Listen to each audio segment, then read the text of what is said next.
I am writing this under an appreciable mental strain, since by tonight I shall be no more.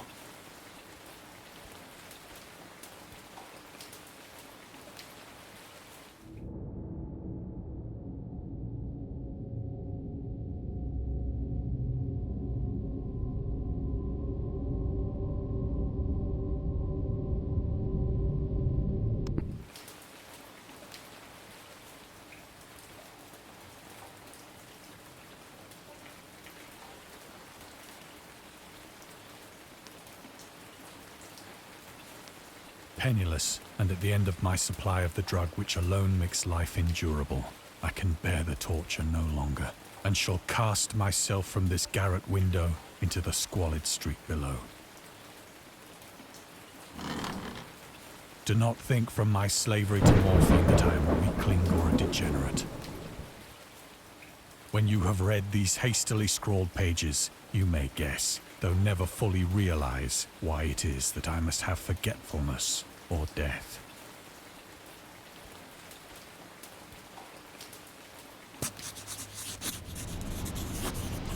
It was in one of the most open and least frequented parts of the broad Pacific that the packet of which I was supercargo fell a victim to the German sea raider.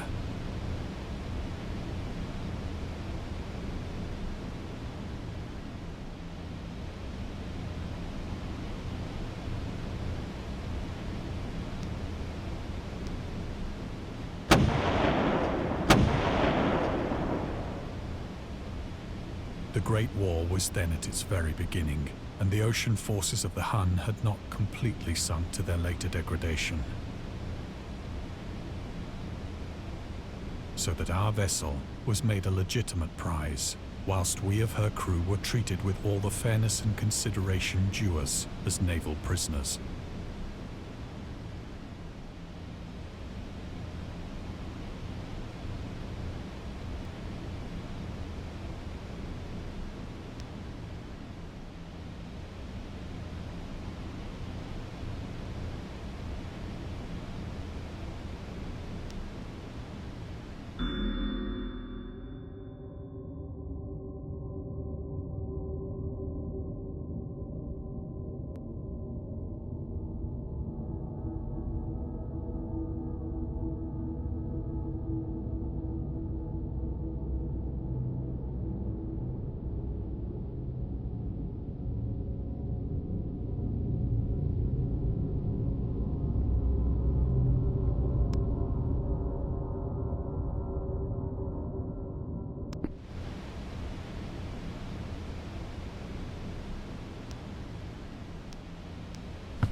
So liberal, indeed, was the discipline of our captors, that 5 days after we were taken, I managed to escape alone, in a small boat, with water and provisions for a good length of time.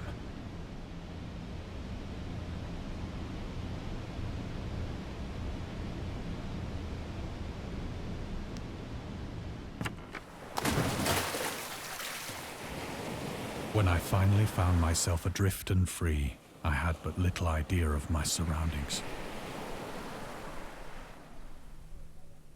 Never a competent navigator, I could only guess vaguely by the sun and stars that I was somewhat south of the equator.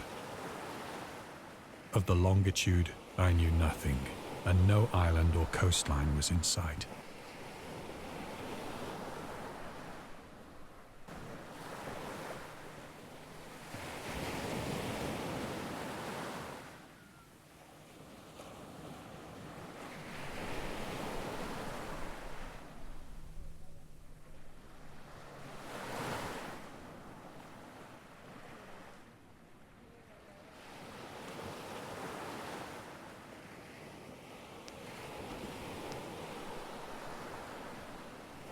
The weather kept fair, and for uncounted days I drifted aimlessly beneath the scorching sun, waiting either for some passing ship or to be cast on the shores of some habitable land.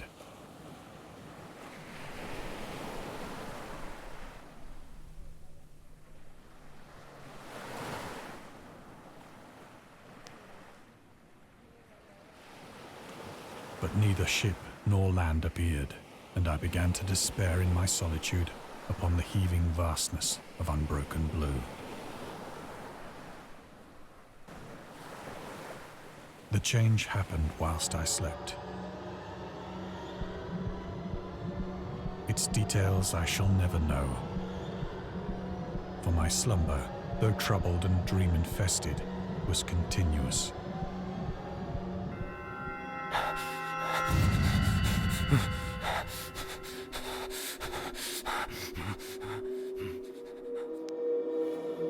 When at last I awoke, it was to discover myself half sucked into a slimy expanse of hellish black mire, which extended about me in monotonous undulations as far as I could see, and in which my boat lay grounded some distance away.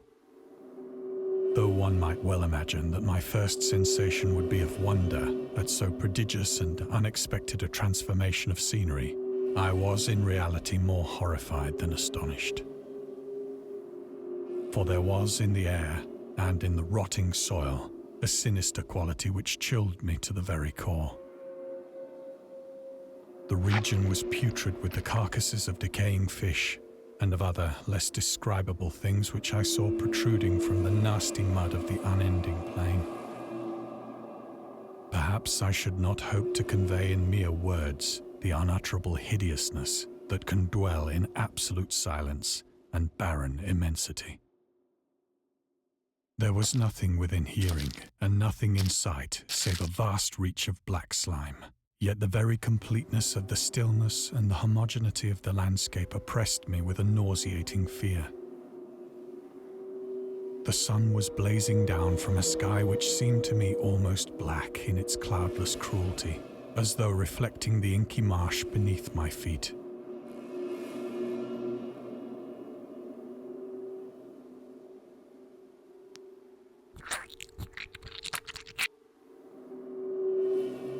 As I crawled into the stranded boat, I realized that only one theory could explain my position.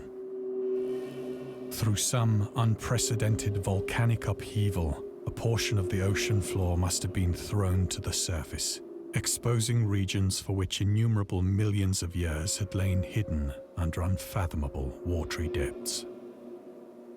So great was the extent of the new land which had risen beneath me that I could not detect the faintest noise of the surging ocean, straining my ears as I might. Nor were there any seafowl to prey upon the dead things.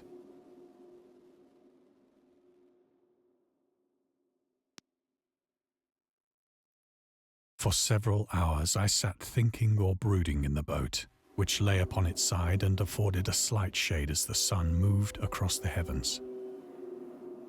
As the day progressed, the ground lost some of its stickiness and seemed likely to dry sufficiently for traveling purposes in a short time. That night I slept but little, and the next day I made for myself a pack containing food and water, preparatory to an overland journey in search of the vanished sea and possible rescue.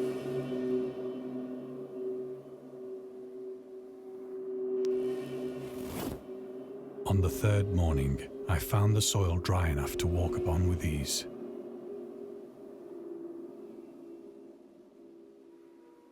The odor of the fish was maddening, but I was too much concerned with graver things to mind so slight an evil, and set out boldly for an unknown goal.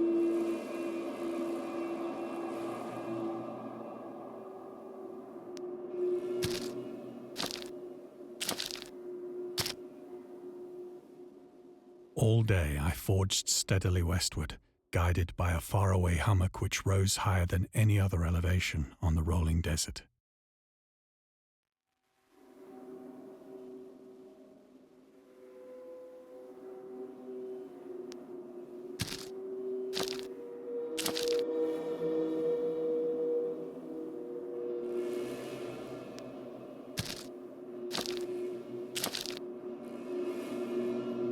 That night, I encamped, and on the following day still travelled toward the hummock, though that object seemed scarcely nearer than when I had first espied it.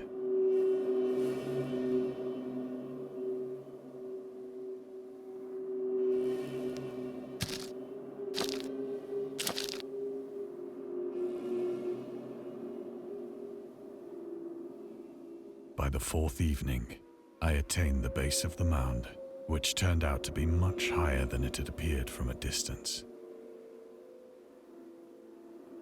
An intervening valley setting it out in sharper relief from the general surface. Too weary to ascend, I slept in the shadow of the hill. I know not why my dreams were so wild that night. But ere the waning and fantastically gibbous moon had risen far above the eastern plain,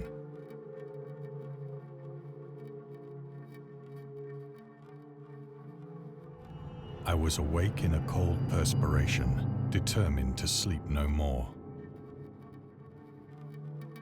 Such visions as I had experienced were too much for me to endure again. And in the glow of the moon I saw how unwise I had been to travel by day.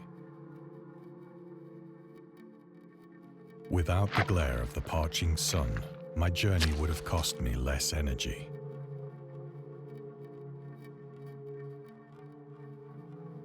Indeed, I now felt quite able to perform the ascent which had deterred me at sunset. Picking up my pack, I started for the crest of the eminence.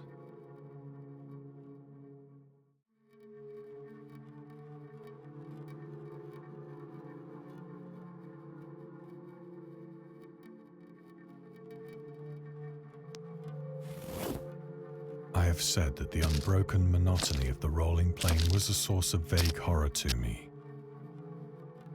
But I think my horror was greater when I gained the summit of the mound and looked down the other side into an immeasurable pit or canyon, whose black recesses the moon had not yet soared high enough to illumine.